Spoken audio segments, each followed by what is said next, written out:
Michel Sardou cite dans une affaire X, J'ai envie de ce qu'il s'est vraiment passé.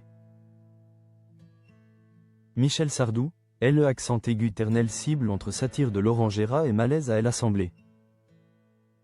Dans le panthéon de la chanson française, peu de noms déclenchent autant de passions contraires que celui de Michel Sardou. À 79 ans, le chanteur n'a plus besoin d'être sur scène pour faire l'actualité. Il est devenu une figure de référence. Un symbole que l'on parodie pour rire ou que l'on invoque pour justifier l'injustifiable. Ce mardi 27 janvier 2026.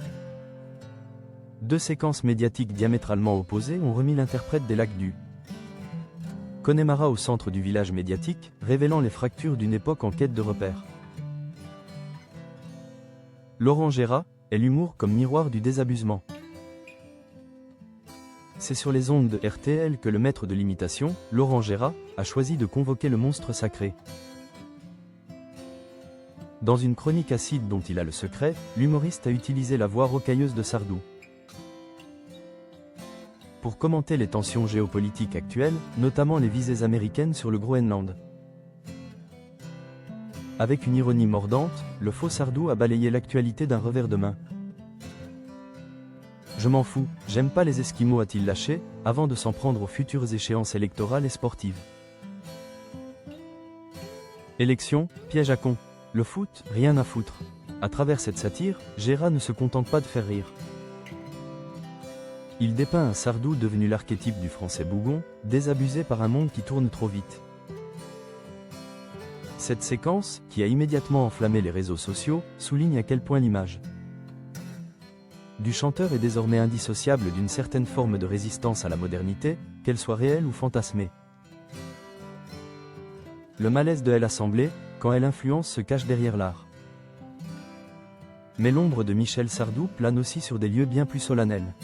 Le nom de l'artiste a ressurgi de manière spectaculaire lors d'une audition à l'Assemblée nationale concernant l'influenceur Ad Laurent, face à une commission d'enquête sur les dangers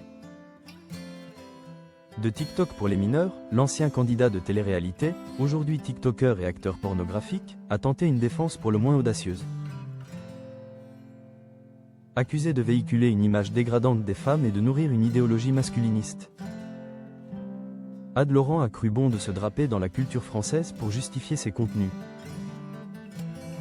Pour prouver que ses vidéos ne sont pas plus choquantes que le patrimoine artistique national. Il a cité les paroles de la chanson Les villes de solitude, 1973, où Sardou chante. J'ai envie de violer des femmes, de les forcer à m'admirer. Un recadrage nécessaire, l'art n'est pas un bouclier. Cette stratégie de défense a provoqué la stupeur et l'indignation des députés, en mettant sur le même plan une œuvre de fiction provocatrice des années 70. Et des contenus numériques destinés à un jeune public sur les réseaux sociaux, l'influenceur de 31 ans a poussé la commission à bout. Citant également Orelsan ou Bruno Mars, il a tenté de normaliser ses propres dérives par le biais de la transgression artistique. Le recadrage a été cinglant, on a compris, mais nous ne sommes pas en train d'auditionner Orelsan.